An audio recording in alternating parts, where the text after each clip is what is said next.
Ya, selamat pagi kelas EFH. EFH ya, 3 tahun. Bu, Ya, selamat pagi, Bu. baik. Pagi, Bu. Ya, hari ini Pagi, kita Bu. kuliah untuk memahami pengertian atau mendapatkan gambaran tentang kontraksi otot jantung. Nanti ada praktikumnya, tetapi karena praktikumnya masih ada alat yang belum tersedia, jadi Ibu akan menjelaskan dulu secara garis besar gambaran anatominya dan bagaimana otot jantung bekerja ya, kontraksinya seperti apa. Tapi pada hari ini lebih ke bagaimana jantung itu sendiri bekerja. Jadi perjalanan darah masuk ke dalam jantung sampai keluar ke jantung ke tubuh itu seperti apa? Itu akan Ibu jelaskan hari ini dan harapannya Anda bisa paham karena nanti perjalanan darah ini menjadi bekal untuk banyak ilmu kelak ya. Nanti Anda belajar tentang biofarmasetika, bagaimana obat itu awalnya digunakan, baik yang diinjeksikan, ya, intravena sekalipun juga nanti dia akan melewati jantung dulu. Jadi perjalanan darah yang ke jantung ini penting untuk Anda pahami. Nanti kaitannya dengan banyak ilmu di semester-semester yang akan datang. Sehingga kalau Anda belum paham bisa ditanyakan langsung, raise hand saja supaya saya bisa perhatikan ya.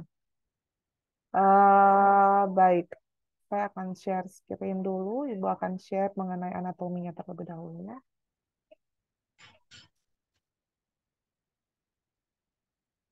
Tentunya Anda sudah belajar anatominya, kelihatan? Ini? Kelihatan, Ibu. Ya, baik. Kelihatan, Ibu. Oke, sebentar ya.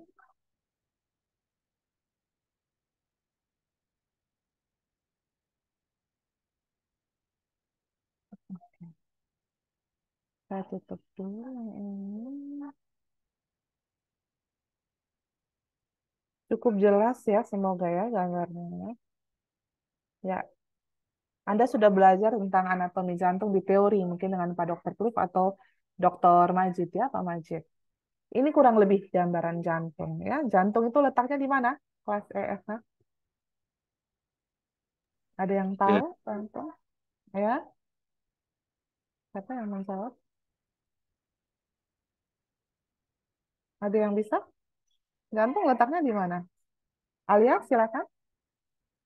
Izin Ibu menjawab, jantung itu terletak di rongga dada. Di rongga dada, betul. Jadi dia di belakang tulang dada ya. Tulang dada, tahu ya namanya ya. Tulang dada istilahnya osternum ya. Osternum atau sternum saja tanpa os juga tidak apa-apa. Tulang apa? Yang melindungi organ-organ penting yaitu jantung dan paru-paru. Jadi dia ukurannya sekepalan tangan Anda masing-masing. Jadi kalau yang cowok memang cenderung agak sedikit lebih besar dibandingkan yang wanita ya, yang cewek. Seperti ini, sekepalan tangan Anda dan dia di tengah ya, di tengah agak ke kiri. Jadi kalau Anda kepalan tangan Anda seperti ini, di tengah agak ke kiri, seperti itu. Tetapi di dalam sternum. Bayangkan kalau dia tidak terlindung oleh sternum ya. Kalau rongga perut ini kan tidak ada tulangnya ya, hanya lapisannya tebal, lapisan lemaknya untuk melindungi usus, lambung dan sebagainya. Tapi kalau jantung dan paru-paru itu ada di balik sternum sehingga organ vital ini juga aman, terutama jika Anda jatuh, dipukul misalnya ya, ter apa terbentur oleh benda-benda yang lain yang mungkin agak keras tidak lalu melukai. Kalau Anda lihat jantung, betul ya, Anda sedang sekarang penjelasan tentang otot jantung ya, benar ya materinya ya. Benar, Bu. Oh ya, Benar, Bu. ya, baik. Saya takut keliru dengan kelas lain. Oke, kalau Anda lihat jantung ini dia memiliki 4 ruang, ya 4 ruang atau 4 kamar begitu ya. Kemudian dia juga memiliki 4 katup. Jadi kalau Anda lihat di sini pembagian ruangnya ini yang pertama bisa dilihat dari kursornya Ibu. Saya gunakan apa namanya? Hmm,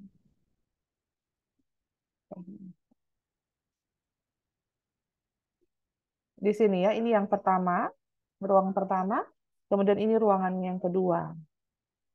Panah ini adalah perjalanan darah. Nanti saya jelaskan ya. Ini ruang kedua.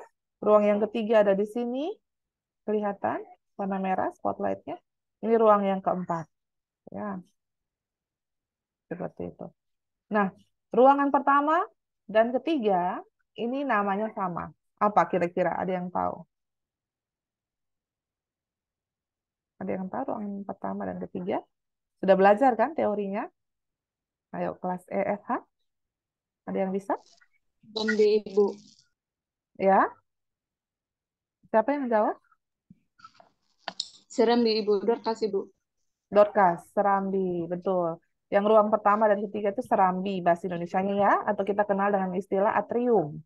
Ya, sebaiknya Anda gunakan atrium lah ya, karena Anda mahasiswa kesehatan, mahasiswa farmasi ini. Atrium, yang sebelah sini itu kanan, yang sebelah sini itu kiri. Jadi right atrium, ini left atrium. Atau atrium dextra, ini atrium, apa yang kiri? Sini? Sinistra. Ya, Semester. ya betul, sinistra. Serambi. Kemudian yang ruangan kedua dan keempat itu namanya juga sama. Apa namanya?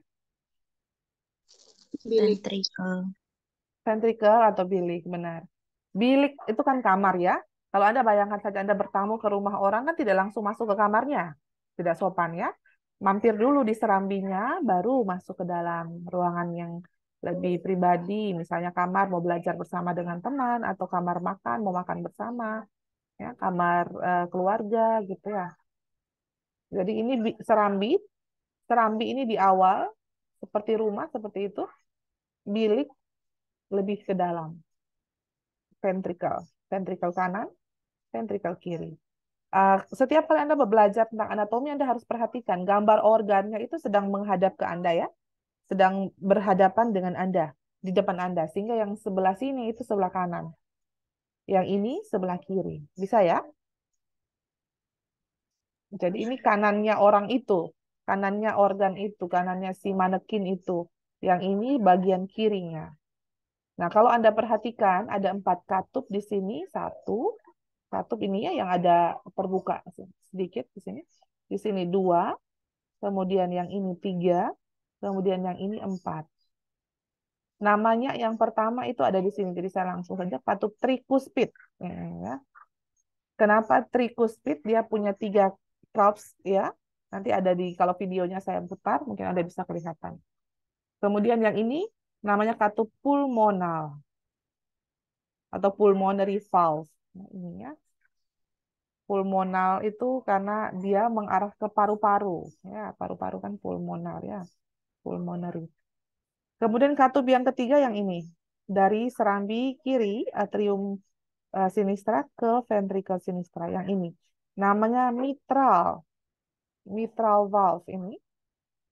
Atau katup bikuspid. Jadi dia punya dua cuff. Jadi cuffs-nya itu yang di sini ada 3, seperti tarikan helai begitu ya. Yang ini ada 2, tapi yang bikuspid ini seringkali dinamakan mitral. Kemudian yang terakhir dari bagian ventricle sinistra menuju ke aorta. Ini aorta, yang besar ini aorta. Kelihatan? Kelihatan kelas EFH? Kelihatan, Ibu. Ya, ini besar sekali. Ini arteri terbesar, namanya aorta. Gitu ya. Nah, ini katupnya namanya katup aorta atau aortic valve. Nah, kalau videonya nanti karena bentuknya 3D, tentunya Anda lebih paham. Nanti saya jelaskan lebih panjang di video ya. Kalau Anda lihat, kenapa ada yang warnanya biru, ada yang warnanya merah ya? Kalau setiap kali Anda search search di mesin pencari, misalnya ya Google atau di PubMed, Anda mau cari di Google atau di Yahoo, Anda mau mencari gambar pembuluh darah, tentunya dia warnanya ada yang biru, ada yang merah, begitu ya? Begitu atau tidak ya kelas EFH? Pernah Iya, mencari Ibu. gambar anatomi? Iya. Iya, Iya, Ibu. baik. Warnanya biru dan merah itu Anda tahu tidak maksudnya apa? Izin menjawab, Ibu. Kalau yang Silakan. biru itu kalau tidak salah Hmm. darah yang kaya akan karbon dioksida, sedangkan yang merah itu darah kayak oksigen. Ya, betul, Laili. Terima kasih. Jadi yang warnanya biru itu bukan karena biru begitu ya. Maksudnya bukan karena bangsawan.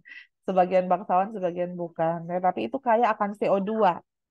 Nah, CO2 ini sebagai produk buangan dari metabolisme ya.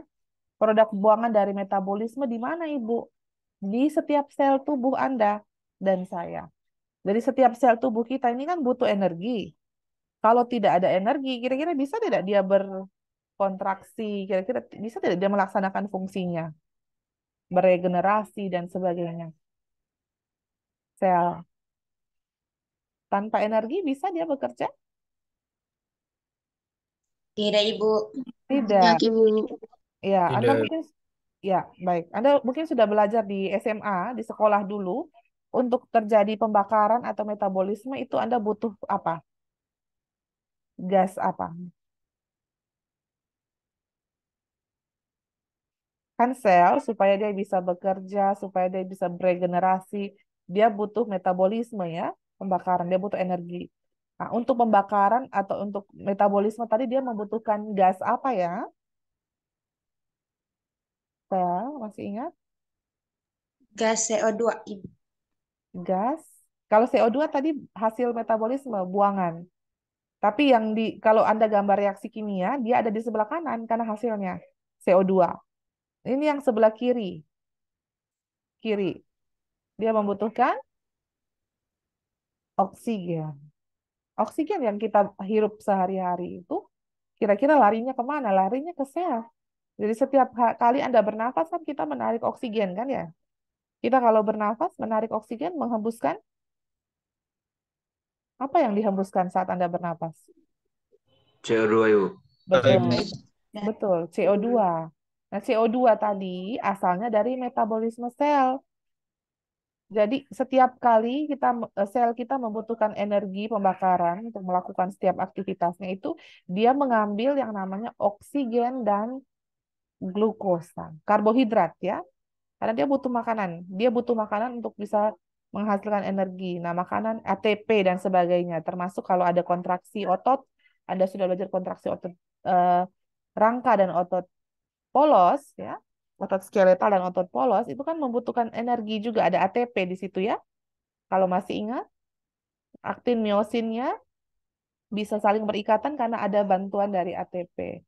Kemudian ADP dan P dan sebagainya. Nah, itu asalnya itu dari pembakaran atau metabolisme. Yang mana pembakaran itu dibuat dari karbohidrat, tapi karbohidrat tidak mungkin seperti yang kita makan ya, bukan nasi yang dimetabolisme dalam sel. Nasi itu terlalu besar molekulnya. Dia yang kita butuhkan sel karena bagian tubuh terkecil, jadi makanannya si karbohidratnya juga paling kecil ukurannya atau yang monomer. Monomer dari karbohidrat itu glukosa salah satunya ya. Nah, glukosa itu yang kita gunakan C6H12O6 kan, ditambah dengan oksigen, nanti menghasilkannya itu energi, di samping itu ada buangannya, CO2, dan apa lagi satunya, kalau masih ingat reaksinya. CO2 dan air, ya, H2O. CO2-nya itu setelah dibuang, tidak dibutuhkan ya oleh tubuh. Jadi setiap sel-sel kita yang menghasilkan CO2, itu dikeluarkan CO2-nya dibawa ke dalam darah ini. Makanya darah di setiap pembuluh darah vena Anda itu kelihatannya warna biru. Coba Anda kalau lihat, ini saya karena dari video ya, tapi kelihatan atau tidak? Kelihatan atau tidak ya? Ini di lengan bawahnya ibu ini ada beberapa pembuluh darah yang warnanya biru. Vena itu letaknya lebih dekat dengan kulit. Jadi Anda masing-masing silakan lihat ke tangannya. Kenapa kok orang kejadian bunuh diri misalnya ya, itu menggunakan silet dipotong di venanya. Karena venanya lebih kelihatan. Vena itu paling dekat dengan tubuh.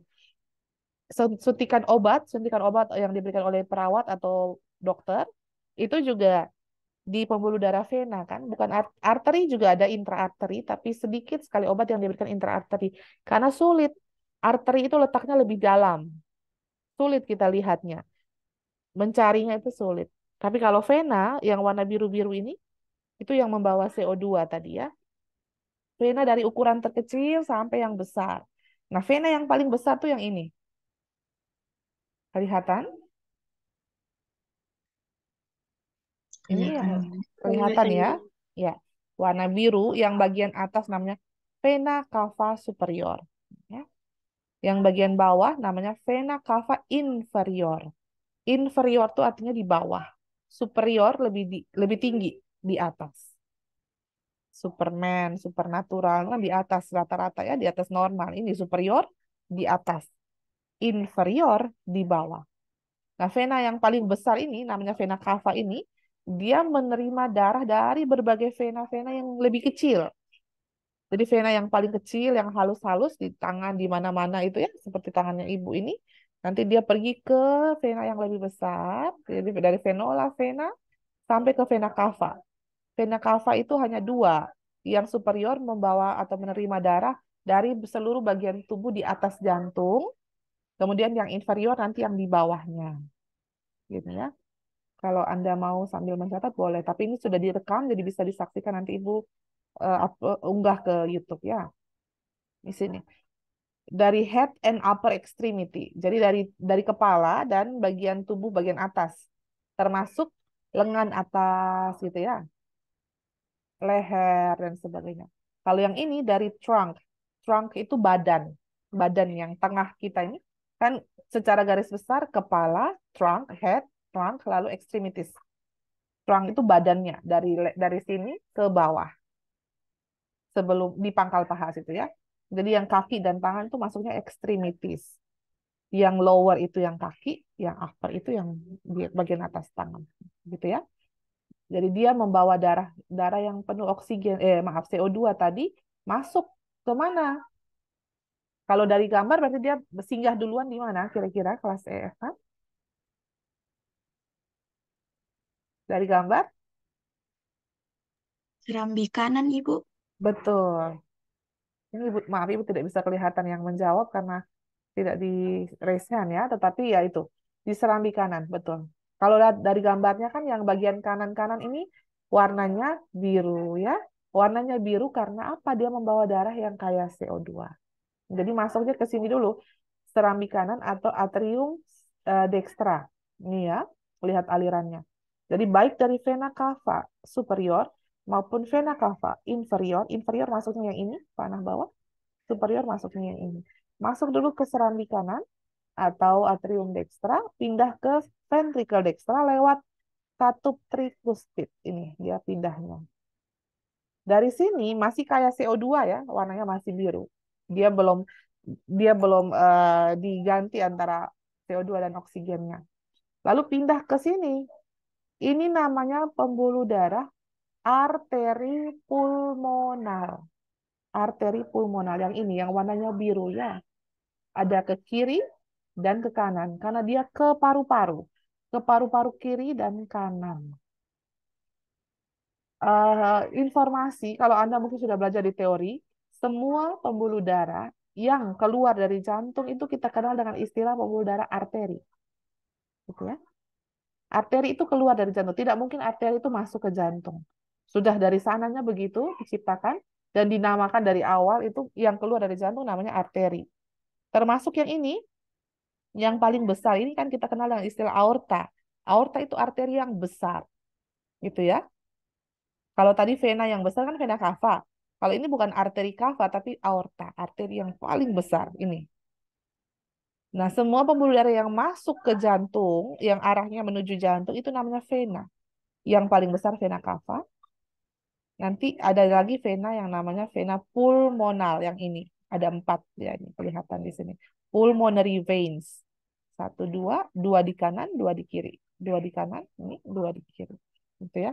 Nah, dari semua pembuluh darah arteri itu seharusnya karena dia keluar dari jantung, itu dia membawa darah yang bersih ya. Karena dia keluar dari jantung. Seharusnya.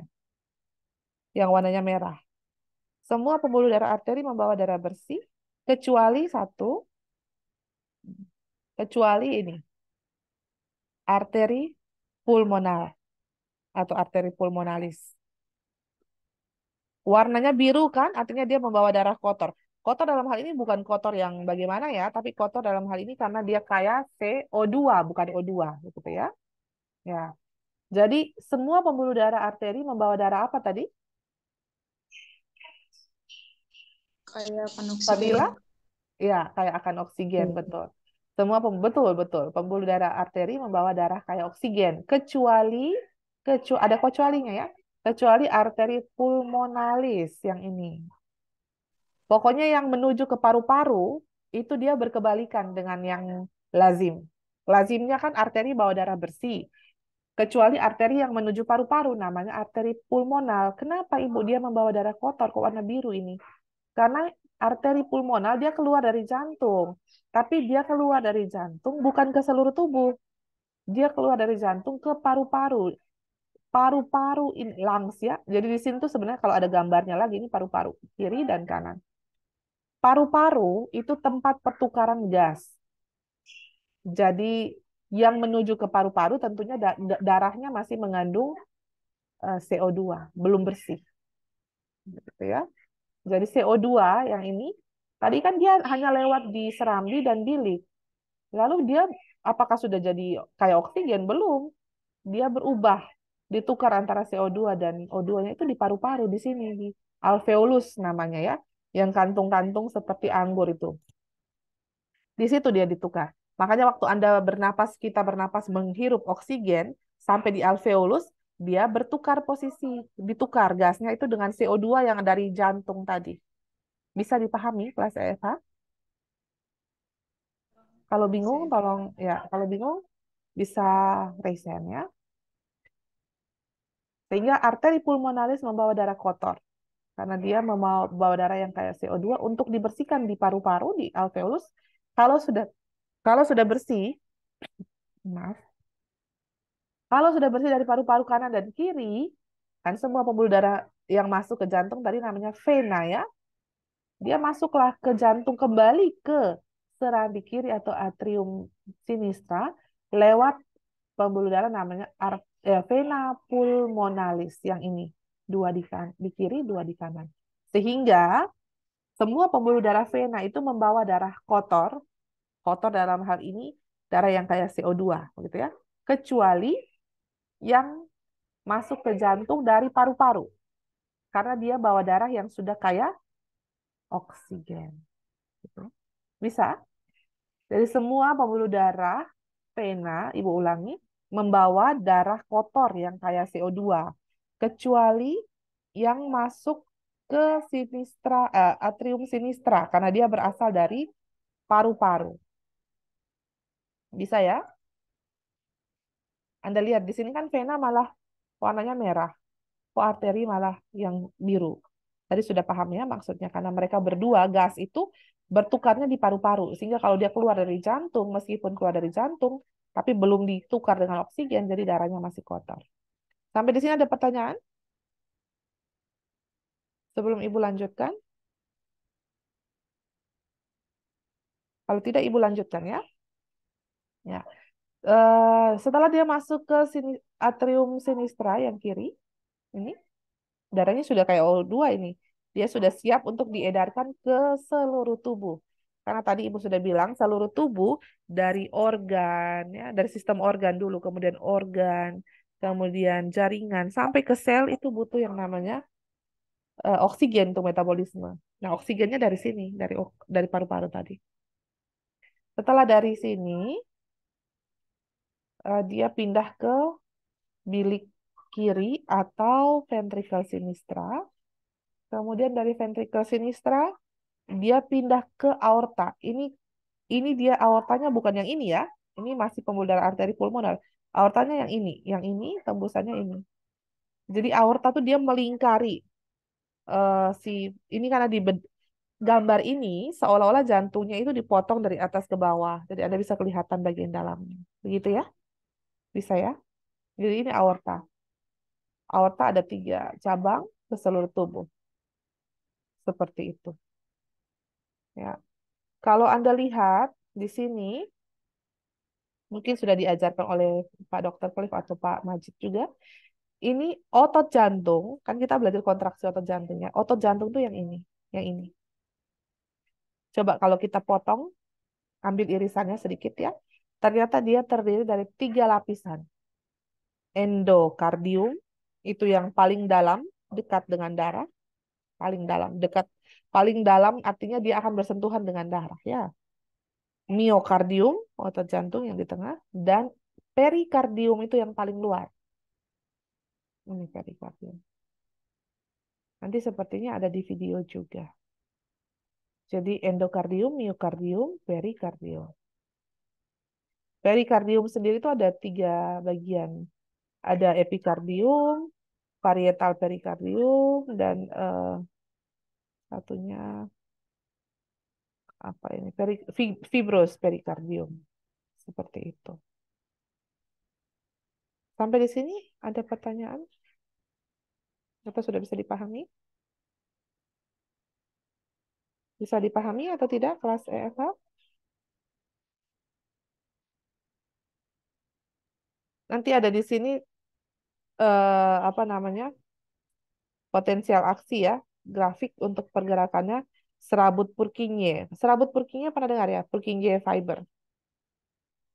Itu ada di dalam jantung juga. Tapi itu berkaitan dengan saraf dan pergerakan kontraksi otot jantungnya. Jadi mungkin nanti Anda pelajari, saya jelaskan lebih dalam lewat video nanti ya. Ada pertanyaan atau tidak? Kalau tidak, Ibu mau lanjutkan ke video. Ada pertanyaan? Silahkan kalau ada pertanyaan.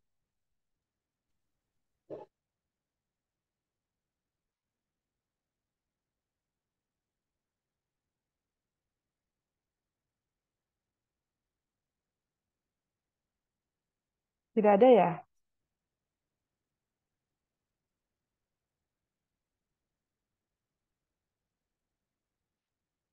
Sebentar. Belum ada mungkin Ibu. Ya, belum ada ya. Berarti sudah paham ya? Kalau belum ada, berarti sudah paham. Sebentar. Saya tunjukkan videonya.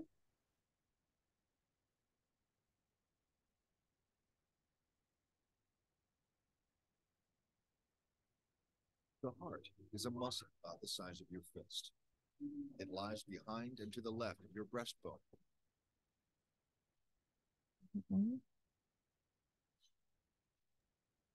Saya share screen lagi.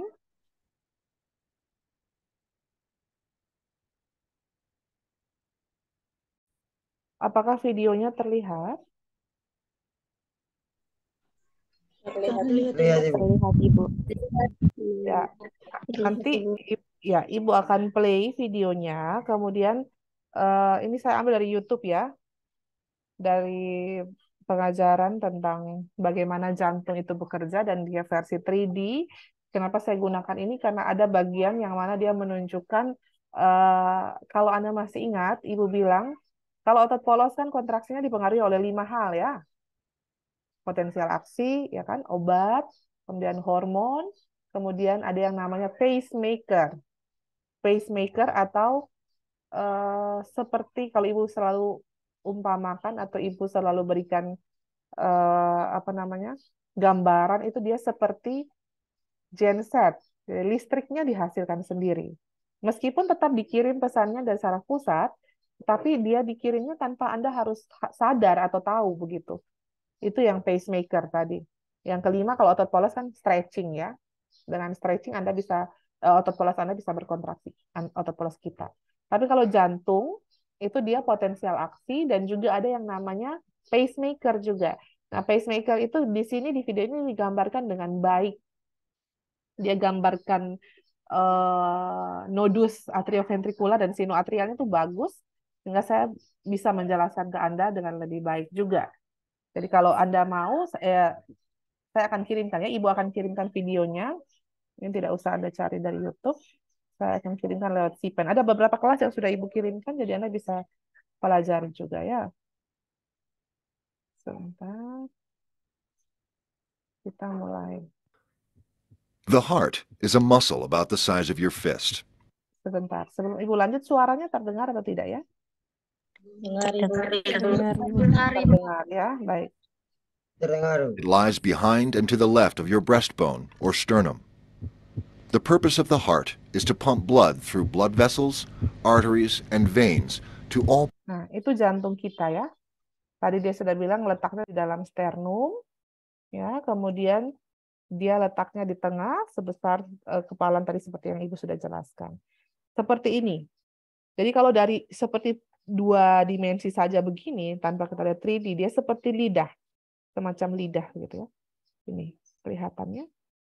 Kalau Anda lihat nanti kalau video apa namanya? Otot jantung, praktikum otot jantung yang katak, Anda lihat jantungnya katak tuh mirip sekali seperti lidah yang kecil ya. Jadi ini dia. Ini jantungnya kita. Tadi yang Ibu bilang ada pembuluh darah arteri pulmonal itu yang ini ya. Kalau pada gambarnya ya dia tidak biru ya. Dia seperti ini. Arteri pulmonal ke kiri paru, ini ke kanan paru. Yang tadi Ibu bilang vena cava, itu yang ini.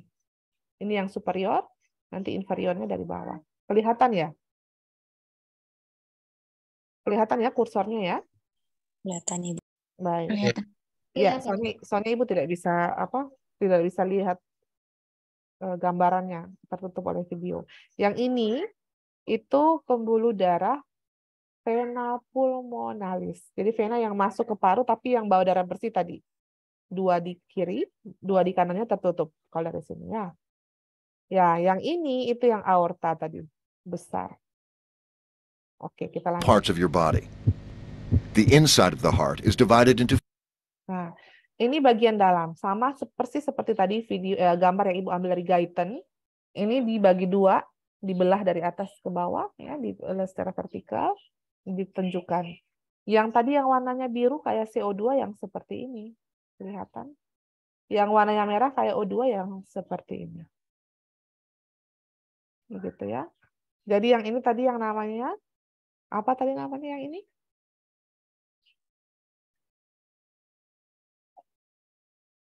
Atrium dextra, Ibu. Betul, atrium dextra. Ini ventricle dextra, atrium sinistra, ventricle sinistra. Ini yang tadi pembuluh darah arteri pulmonal karena dia keluar dari jantung tapi dia menuju ke paru. Yang ini vena pulmonal ya. Oke, lanjut. 4 chambers. The top 2 chambers are called the atria and are collection chambers for blood. Ya, ini ruang atau chambers tadi ya. Ruang atas 2 kanan kiri namanya atrium dextra, sinistra. The bottom 2 chambers are called the ventricles and receive the blood from the atria and pump it Yang ini chambers, 2 chambers yang di bawah atau ruang ventricle dextra, ventricle sinistra. to the lungs and the body. The chambers are separated by valves, which control the direction of blood flow. There are Ada 4 katup. Ini yang tadi tricuspid ya. Tricuspid. Jadi dia punya yang tadi Ibu bilang 4 valves. Tricuspid, itu 1, 2 ke tengah dan 3 yang ini. Makanya tricuspid ya. Valves-nya ada 3, tapi 3 tadi bercabang lagi jadi kelihatannya banyak, tapi dia sebenarnya 3 bagian. Tarikannya yang besar itu ke bawah. Kemudian yang ini katup pulmonal, ini tricuspid, ini pulmonal. pulmonic, mitral, Ini yang mitral atau bicuspid. Ada 2 cups, 1 dan 2. Tapi 2 tadi sekali lagi cabangnya banyak, kelihatannya banyak. Padahal sebenarnya dia kayak ada 2 helai begitu ya, 2 cups. Dan ini yang katup aorta. and aortic. Nah, ini. Circulation begins at the right side of the heart, where blood from the body comes to the right atrium. This blood passes to the right ventricle, where it is pumped to the lungs to receive oxygen. Ya, tadi dari maaf, mundur sedikit ya. Jadi dari sini, dari atrium dextra, menuju ke ventricle dextra, where it is kemudian pumped to dia pergi ke arteri pulmonal karena dia mau menuju ke paru-paru. Ini tidak bisa yang kayak CO2 diedarkan ke seluruh tubuh, bisa keracunan kita terlalu banyak. Kan kalau ada belajar nanti di farmasi klinis, ada yang namanya tekanan CO2 dan O2 dalam darah ya. Tidak boleh melewati kadar atau nilai tertentu. Bisa berbahaya untuk kita. Jadi yang ini tidak pantas, tidak bisa untuk diteruskan ke seluruh tubuh. Harus diganti dulu CO2-nya dengan O2-nya. Maka itu dia pergi ke paru-paru lewat arteri the pulmonar. lungs to receive oxygen. Once it receives oxygen, it flows to the left atrium. Kalau sudah terima oksigen, dia masuk ke kembali lagi ya ke jantung, ke atrium sinistra lewat ini. Pembuluh darah vena pulmonalis.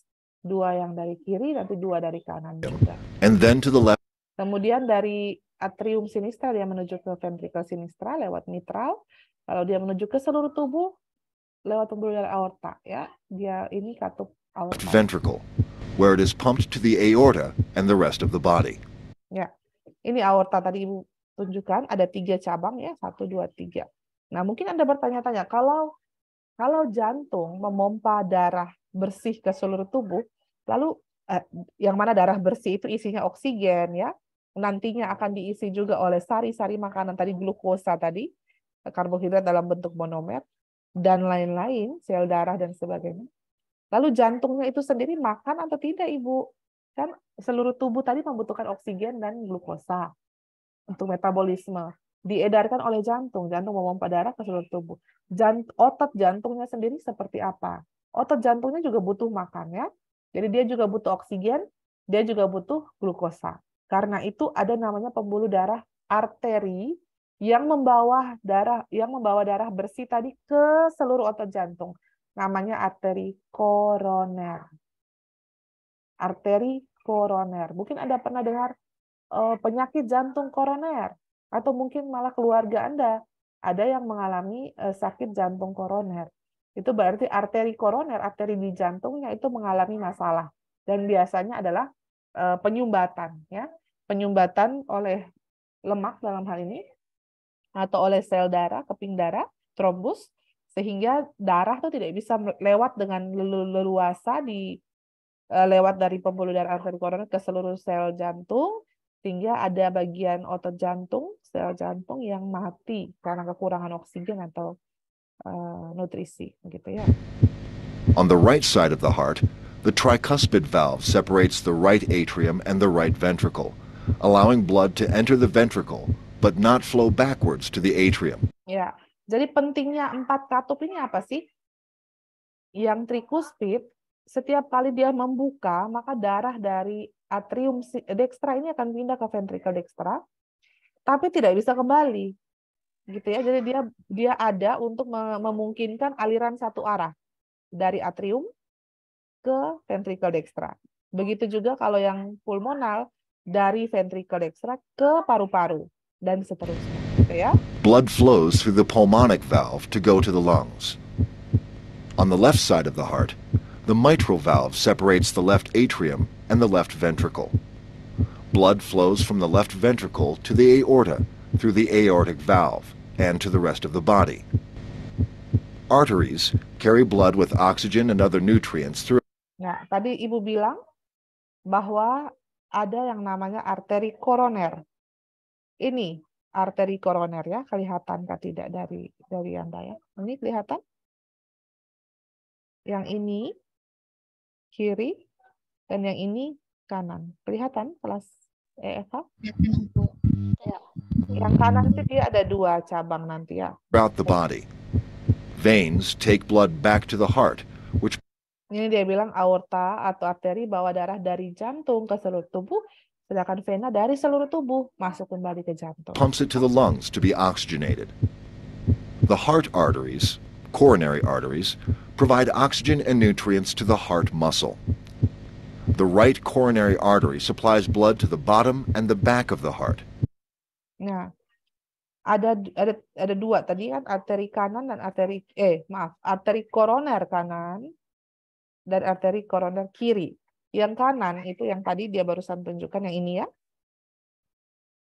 Ini dia membawa darah untuk bagian jantung, untuk area atau otot jantung bagian belakang dan the bottom depan. and the back of the heart. Belakang dan The bawah, left maaf.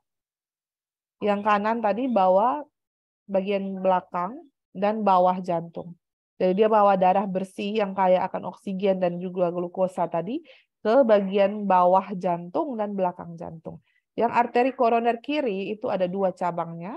coronary artery splits into 2 vessels. Ini yang arteri koroner kiri 2 cabang tadi.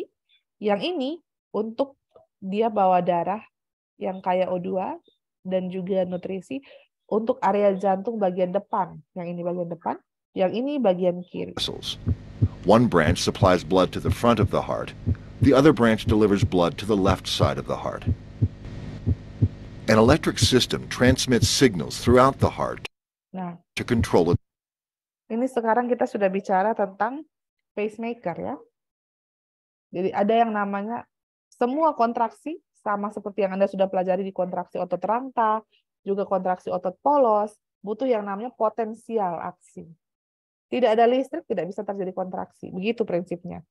Ada dulu potensial aksi listrik itu, sehingga pada akhirnya yang terkecil kan si aktin miosin, si saling tarik-menarik secara seluler itu, ada listrik dulu. Nah, listrik itu kan bisa dikirim secara sadar dari otak, kalau otot rangka. Kita berpikir dulu, kita mau lari, kita mau jalan, kita mau duduk, kita mau bicara gitu ya.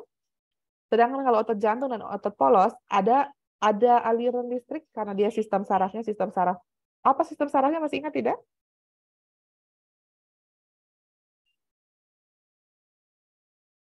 Kelas EFH? Halo?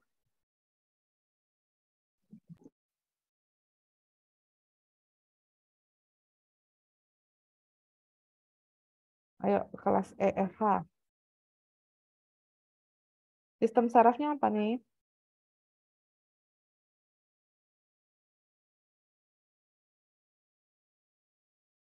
Otonom, Ibu.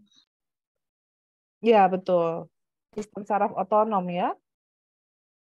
Otonom sehingga kita tidak secara sadar mengetahui atau sadar menghitung begitu ya. Bahwa oh ini sekarang jantungnya sedang berdetak berapa kali. Oh sekarang lambungnya sedang berkontraksi berapa puluh kali. Itu tidak. Jadi ada sistem saraf otonom yang mana dia dibagi 2, ya kan? Kalau Anda masih ingat di otot polos, parasimpatik dan simpatik. Nanti kan ada kolinergik, itu di saraf simpatik, ada kolinergik dan adrenergik. Sedangkan di parasimpatik itu kolinergik saja. Ujungnya lagi ada yang namanya neurotransmitter, ada yang asetilkolin dari kolinergik, yang adrenergik itu adrenalin atau noradrenalin dan noradrenalin. Atau biasanya dikenal dengan epinefrin atau norepinefrin, bisa juga NE dan epinefrin atau NA, noradrenalin dan adrenalin ya. Jadi kalau otot polos, otot jantung juga sama, dia punya yang namanya pacemaker yang menghasilkan listrik sendiri. Ada 2 nodus, tadi Ibu lupa tunjukkan ya di situ. Ada 2 nodus ya pada jantung. Nodus yang pertama itu namanya nodus SA, sinoatrial. Yang kedua namanya nodus AV, atrioventrikular. Nodus SA, sinoatrial, nodus AV, atrioventrikular. Seperti itu ya. Nanti Ibu tunjukkan lewat video ini di mana letaknya atau asal mulanya si nodus itu. Makanya kalau ini mengalami masalah pada pasien sakit jantung, pacemaker-nya tadi mengalami masalah, ada beberapa orang itu menggunakan pacemaker buatan ya. Kalau Anda pernah tahu, pacu jantung buatan. Ya, tapi tentunya pacu jantung buatan itu tidak bisa sempurna pacemaker atau pacu jantung yang asli, yang memang diciptakan oleh Tuhan ya. Tapi sudah ada itu teknologi bahwa kalau ada gangguan atau masalah pada pengiriman sinyal listrik SA dan AV, sinoatrial dan atrioventrikular, itu sudah ada yang namanya pacemaker. Sehingga kalau orang yang menggunakan pacemaker, jantungnya dipasangi pacemaker buatan itu, kalau lewat di bandara atau di mall atau dimanapun yang menggunakan pemeriksaan logam itu loh, mungkin Anda pernah tahu, yang bisa berbunyi kalau dia ada sesuatu yang sensitif, itu orang yang menggunakan pacemaker tidak bisa lewat di situ. Jadi kalau pasien jantung bepergian dengan pesawat, nanti ada jalur khusus untuk pasien-pasien yang orang-orang yang menggunakan pacemaker. Karena kalau tidak, dia akan bunyi terus, tidak bisa lewatnya, bunyi terus. Akan mengganggu sistemnya nanti, listriknya. Oke. Saya kembali share screen ya. Tadi kan Ibu hentikan sementara ya.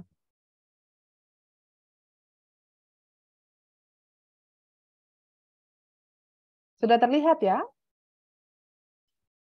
Sudah, Ibu. Sudah, Ya, Ibu. baik. Terima kasih. Kita lanjut. Pumping. The electrical signal starts in the sinoatrial. Ya, ini. Ini yang namanya sinoatrial. Ada nodus titik begitu. Namanya nodus SA, sinoatrial, sumber listrik. Dia yang begitu dia mengirimkan listriknya begitu ya. Memulai aktivitas listrik itu, atriumnya akan berkontraksi. Jadi atrium dekstra maupun sinistra akan berkontraksi dan memindahkan darah dari atrium dekstra dan sinistra pindah ke ventrikal, baik ventrikal dekstra maupun sinistra. Seperti ini. Nanti setelah itu, sinyal listrik yang dikirimkan oleh nodus SA ditangkap oleh nodus AV yang ada di sini. Nanti dia ada di dinding antara atrium dekstra dan ventrikal dekstra. Ada di balik ini. Or SA. Ya, di sini. Ini yang AV. Kelihatan? Di sini ya, yang warna kuning ini. Di kursornya. Namanya nodus atrioventrikular. Nodus atrioventrikular. Gitu ya. A node, which is located in the upper portion of the right atrium and is known as the natural pacemaker of the heart. Nah, ini yang namanya baik nodus SA maupun AV tadi yang Ibu sudah bilang, mereka adalah pacemaker alami. Ini nih nodus SA ya. Di sini ada semacam titik di sini yang nodus AV. Dia dua-duanya ada di atrium kanan atau atrium dekstra, tapi yang AV itu agak menuju ke ventrikal dekstra. The electrical signal passes down to the lower chambers of the heart via the atrioventricular or AV node, which controls the signal so the atria control. Ini yang nodus AV-nya ya, kelihatannya. Atrioventrikular. Ini yang bantu meneruskan listriknya baik ke ventrikel maupun serabut Purkinje. Serabut Purkinje itu ada di tengah-tengah septal pembatas antara ventrikel dekstra dan ventrikel sinistra ya. Tract before the ventricles. In the ventricles. Nah, ini kelihatan ya listriknya itu sampai ke sini.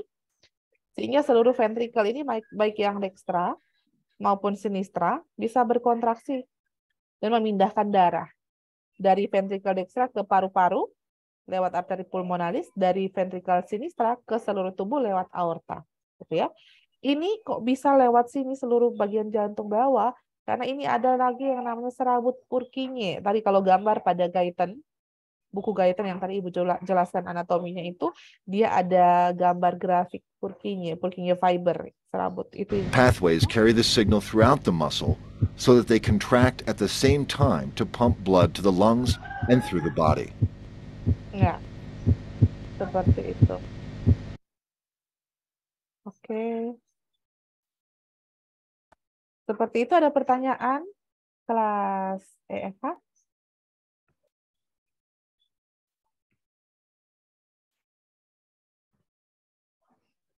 Bisa dipahami? Belum ada, Ibu. Belum ada, Ibu. Oh ya, baik. Terima kasih. Kalau gitu sudah jelas ya. Saya mau tunjukkan juga. Oh iya, ini ada kakak-kakak alih kredit juga ya. Karena gabung di kelas E atau F begitu ya. Ya. Ya, baik. Ini sebentar. Ini yang kelas H ada ketambahan kakak-kakak kelas sudah gabung juga atau tidak ya? Kelas H. Semoga sudah ada ya. Selanjutnya Ibu mau tunjukkan video bagaimana menyiapkan otot jantung pada katak untuk dilakukan pemeriksaan, dalam hal ini praktikum kontraksi otot jantung. Karena kita tidak melakukan secara langsung praktikumnya, maka saya tunjukkan videonya ya. Sebentar saya siapkan. Silakan diperhatikan, jika Anda bingung bisa langsung tanyakan ya. Sudah terlihat videonya? Sudah, Ibu. Sudah, Ibu. Baik. Later, thank you.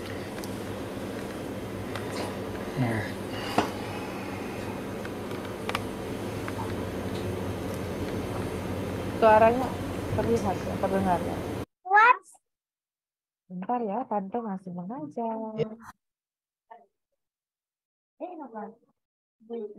Lupa di... Oke.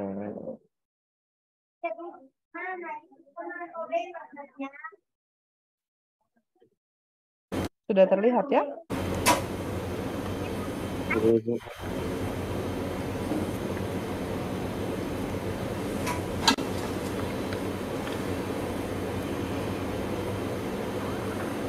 Ya, ini sama seperti yang praktikum otot rangka di One thing about frog skin, kataknya. there's a ya. lot less Di connective kulit tissue dulu. attaching it to the rest of the frog Oh, than there is, say, in a mammal.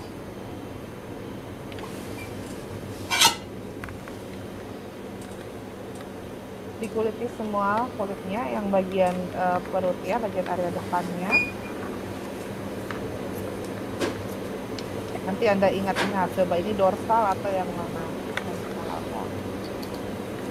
Dibuka rongga perutnya nanti seperti ini.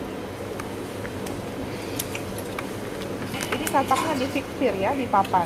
Jadi tangan dan kakinya difiksir di papan praktikum. Nah, setelah dibuka, nanti ada lapisan rongga untuk menutupi organ-organ perutnya. Dibuka juga yang Note how I'm straying well away from the heart here, just in case I mess up. yeah. Nah, ini You setelah pith it dibuka and then you cut it up? peritonealnya, Yeah, it's double pithed. rongganya kelihatan ya, And lambung basically, bisa. I just need to expose the heart. I'm going to leave the heart in there, Ini attached to all the lambungnya, blood vessels and ususnya everything, dia. so it'll be pumping. And then we attach our probe to the tip of the and this is going to We have like a poker probe or like a be pinch probe? shortened in the Ya, lengthwise ini lambung ya, ini livernya katak. dimension. Ini ususnya dan Let's see sebagainya. here. Belum terlihat Those brown are the jantungnya lungs, ya. right? This Yeah. this is the liver. Oh, that's right. So the other part is, oh, the lung is down there. Yeah. Ya, ini sudah dibuka sampai atas. Bagian atasnya itu nanti rongganya ini difiksir juga pakai papan supaya kita bisa lihat dan mengambil dengan In jelas this back, so jantungnya, kataknya ya. it stays out of our way.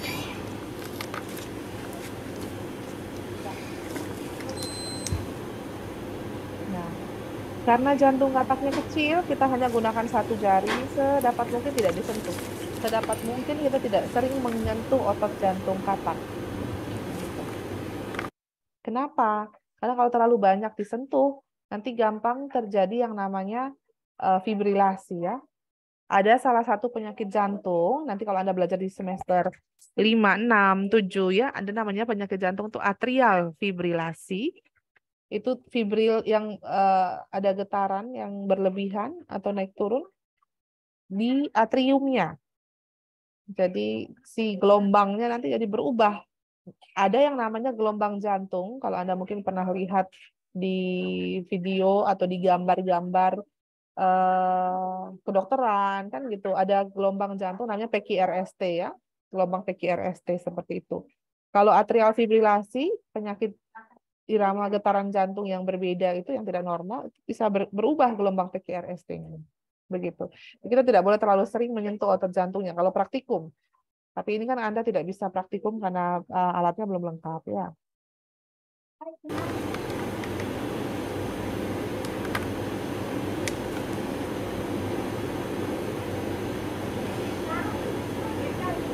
Ya, itu sudah terlihat ya jantungnya sedang eh, berdetak.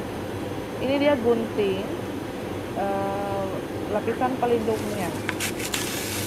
Yang tadi mau ke perikardiumnya tadi ya. Hati-hati kalau Anda menggunting, jangan sampai terkena ke otot jantungnya.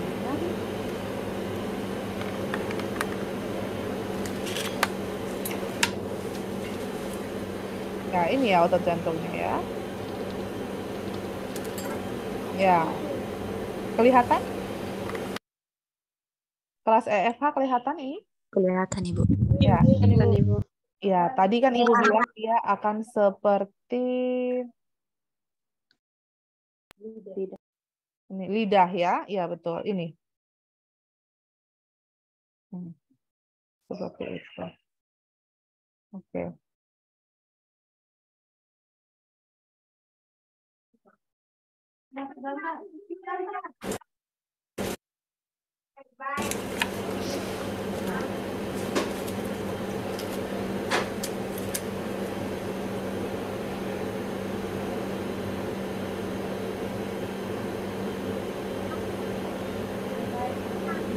Ya, lapisan-lapisannya digunting dulu karena jantungnya nanti mau dikaitkan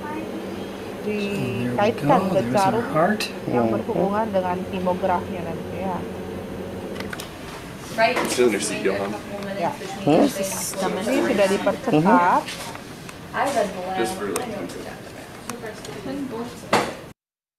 Ini kalau Anda perhatikan ada jarum pengait gitu ya, yang akan dikaitkan ke otot jantung tapi tidak terlalu dalam di ujungnya begitu. Supaya jantungnya bisa lebih jelas terlihat, dia terangkat seperti itu. Dan ini nanti dikaitkan dengan kemografnya. Sehingga waktu diberikan sinyal listrik atau dialirkan ditambahkan potensial aksinya itu seperti apa dia membentuk kurva ya pada kemografnya.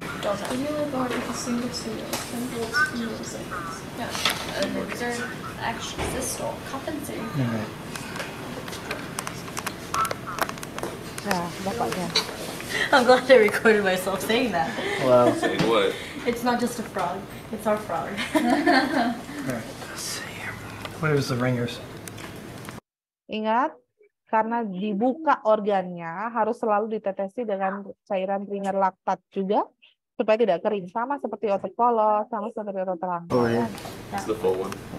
Well, let's hope that that's what it is. Sudah ya, jadi ini diberikan ringer, Got it out of the big container there in the jantungnya ice sudah bucket, right? diangkat supaya lebih jelas. The ringers?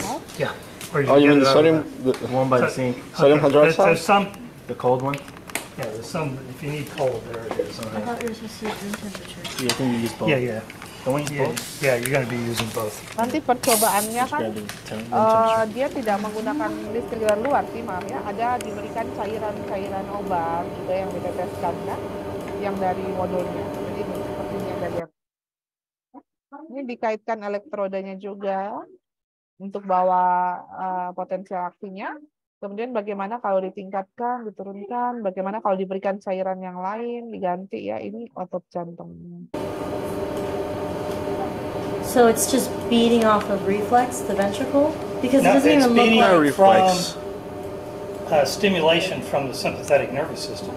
I mean, because it doesn't even look... Ya, ini kan dia bergerak atau kontraksi karena tadi ya, sistem saraf otonom. Sistem saraf otonom yang ada parasimpatik tadi, simpatiknya ini yang mempengaruhi kerja kontraksi otot jantungnya di sini ya. look like there's blood in there. Ya, seperti itu. Kurang lebihnya seperti itu, kurang lebihnya. Bagaimana, ada pertanyaan atau tidak? Bisa dipahami? Bingung gimana kalau lihat modulnya? Kelas EFH bagaimana?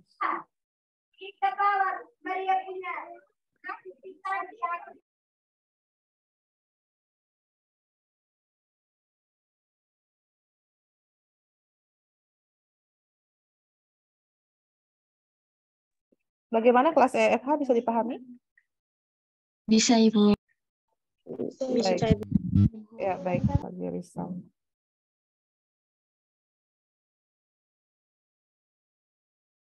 Ya, kalau di modulnya, karena ini kita belajar langsung kontraksi, tadi anatominya Ibu hanya jelaskan di awal dari Guyton.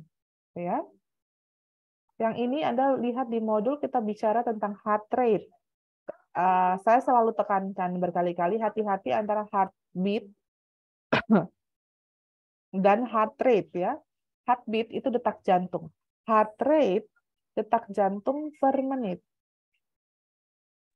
Jadi dalam satuan waktu.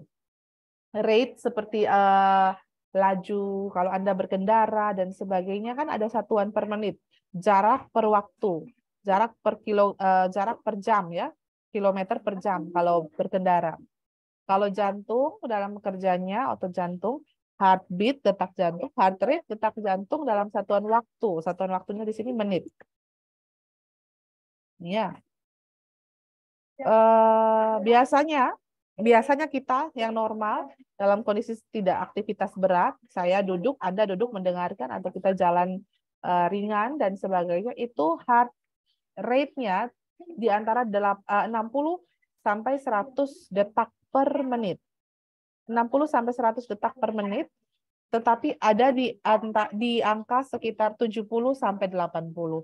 Jadi kalau dalam kondisi normal, tidak aktivitas berat, itu 70 sampai 80 detak per menit. Sebentar.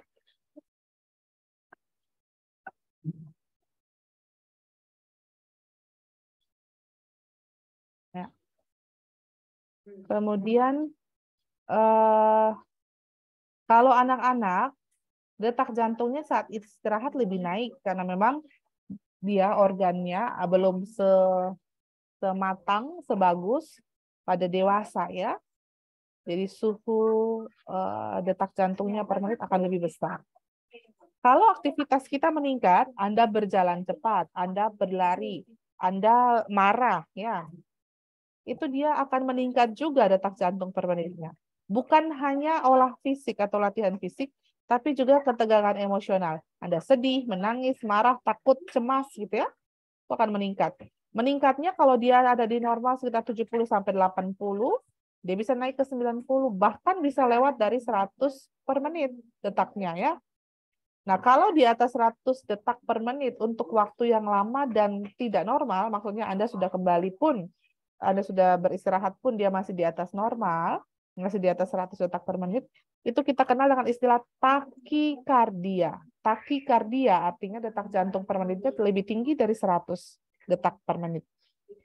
Dan itu biasanya terjadi pada pasien-pasien yang mengalami sakit jantung. Jadi tidak normal detak jantung per menitnya ya. Biasanya ada yang gangguan irama jantung atau hipertensi dan sebagainya, itu juga detak jantung per menitnya akan meningkat. Tapi kalau Anda istirahat kembali harusnya dia turun. Nah, pada pasien lansia atau pasien-pasien yang mengalami sakit jantung, gangguan irama jantung tertentu, ada gangguan irama jantung yang meningkatkan heart rate, ada yang malah menurunkan heart rate. Jadi kalau yang menurunkan heart rate atau pada lansia, itu dia malah di bawah normal. Kan tadi Ibu bilang normalnya 60 sampai 100 ya. Tetapi yang orang dewasa itu biasanya 70 sampai 80. Nah, kalau yang lansia biasanya di bawah 60 itu kita katakan bradikardia. Bradikardia. Kalau di atas 100 tadi takikardia lebih. Kalau di bawah 60 bradikardia ya, kurang dari 60, kurang dari normal. Biasanya ya ada yang 50, ada yang 55, bahkan ada yang lebih kecil dari 50, tapi jarang. Biasanya berhenti di 50 detak per menit itu sudah terlalu rendah, itu sudah cukup rendah. Nah, beberapa orang-orang penembak jitu ya misalnya, itu mereka dilatih malah untuk melambatkan detak jantungnya. Jadi dengan latihan tertentu, latihan ketahanan, latihan pernapasan, mereka dilatih agar menurunkan beban kerja jantung dengan mengurangi detaknya, supaya targetnya tidak bergeser. Ya, kalau Anda lihat penembak jitu, sniper, atau panah, supaya bisa atlet-atlet panahan yang supaya bisa tepat sasaran di tengah, dia harus mengatur detak jantungnya lebih lambat dari yang biasanya. Itu diatur, itu dengan sengaja dilakukan ya. Kemudian kalau Anda belajar kontraksi otot jantung, nanti ada istilah-istilah tuh seperti apa namanya? Kronotropik, inotropik dan sebagainya. Nanti tolong dibaca sendiri, cari tahu maksudnya apa ya, kronotropisme, inotropisme. Nah, kronotropisme berkaitan dengan perubahan detak jantung dalam satuan menit itu ya. Itu biasanya terjadi karena beberapa faktor. Ini sistem saraf otonom, parasimpatis, simpatis, nanti berkaitan dengan neurotransmitternya juga ya, adrenalin, noradrenalin atau norepinefrin, adrenalin, epinefrin, asetilkolin, katekolamin. Nah, katekolamin ini dia hormon tetapi ada 3 neurotransmitter ya, noradrenalin, adrenalin dan juga apa satunya ibu lupa. Itu dia bisa berfungsi atau bertindak juga sebagai hormon katekolamin ini nanti. Itu bisa mempengaruhi kerja jantung. Juga suhu tubuh. Makanya nanti kan waktu Anda praktikum ada yang kalau misalnya dihangapkan itu seperti apa suhu kerja jantungnya. Kalau dari logika bagaimana? Suhu tubuh meningkat, Anda dalam aktivitas suhu tubuh meningkat itu kan misalnya Anda ikut lomba lari ya. Jadi dalam 10 menit Anda berlari terus, tidak berhenti. Suhu tubuh meningkat, metabolisme meningkat soalnya. Bagaimana dengan jantungnya? Meningkat atau menurun kontraksinya? Meningkat. Meningkat. Ya, betul. Betul, meningkat. Ini yang tadi Ibu bilangnya, parasimpatik dan simpatik. Saraf-saraf yang dari otonom tadi, parasimpatik dan simpatik, ini semuanya tetap dari otak sebenarnya ya. Dari medula oblongata ini. Aduh, maaf. Ya. Ini.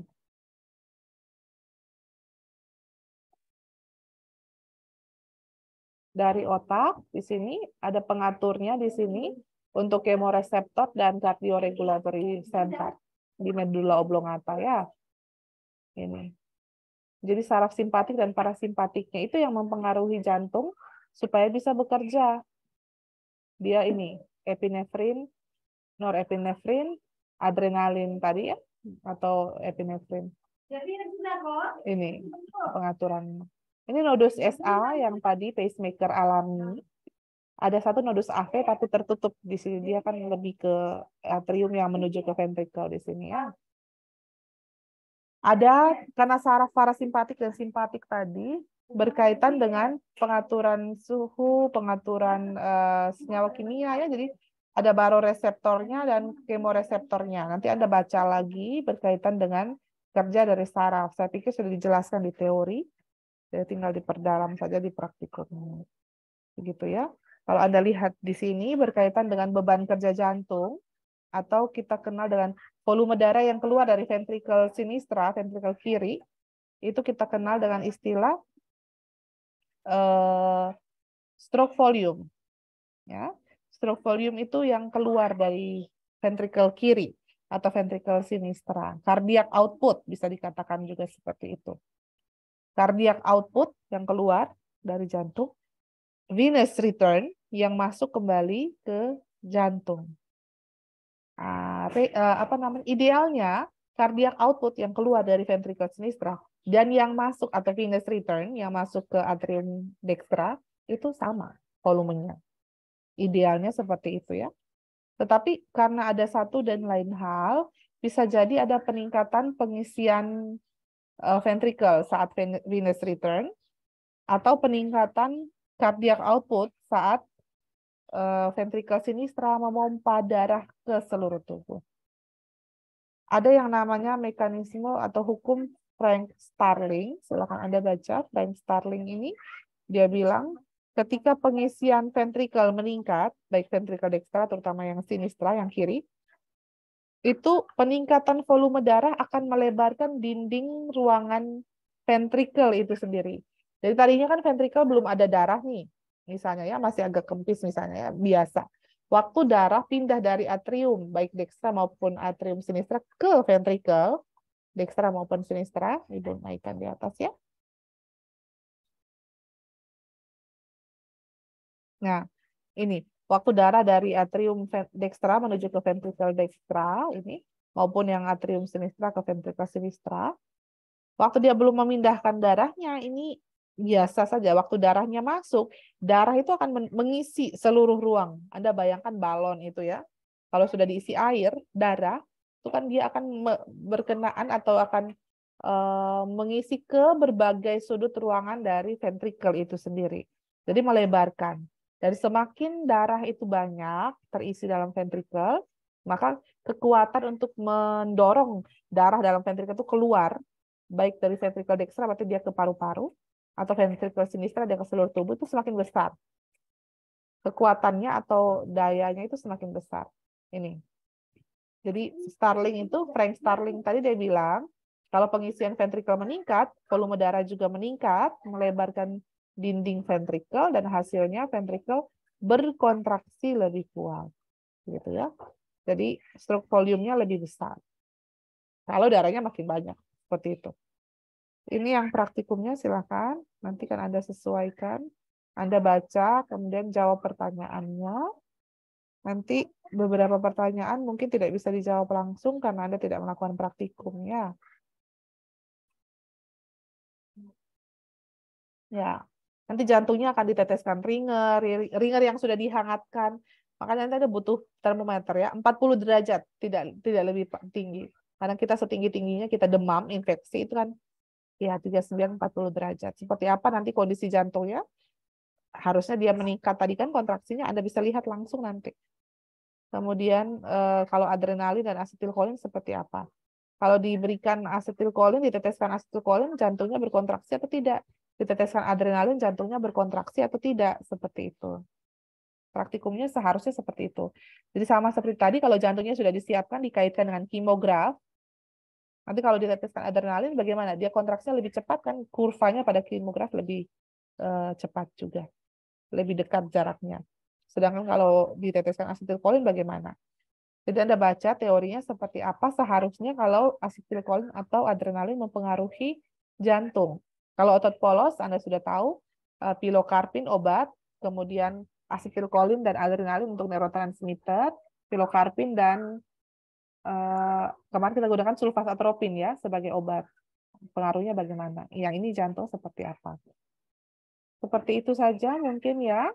Nanti laporan Anda bisa Anda diskusikan dengan Ibu, karena tidak dipraktikumkan. Kalau ada yang masih bingung, mungkin dikala membuat laporan, silakan tanyakan langsung ke saya di ruangan. Atau kita bisa, kalau ada banyak bentuk kelas, atau kita bisa ketemu lagi di Zoom, begitu ya. Bagaimana mekanisme pelaporannya, kemudian batas waktu mengumpulkan laporan, dan sebagainya nanti kita bicarakan. Setelah ini, Ibu sampaikan ke seksi penanggung jawab. Ada pertanyaan atau tidak? Ada apa?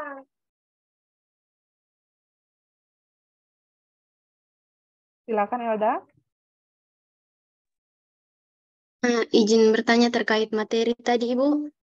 Di sini yang saya ingin tanyakan, bagaimana cara kerja dari otot jantung itu sendiri saat diberikan alat pacu jantung pada pasien yang jika jantungnya sudah berhenti berdetak atau berada pada detak jantung yang sudah tidak normal lagi, Bu.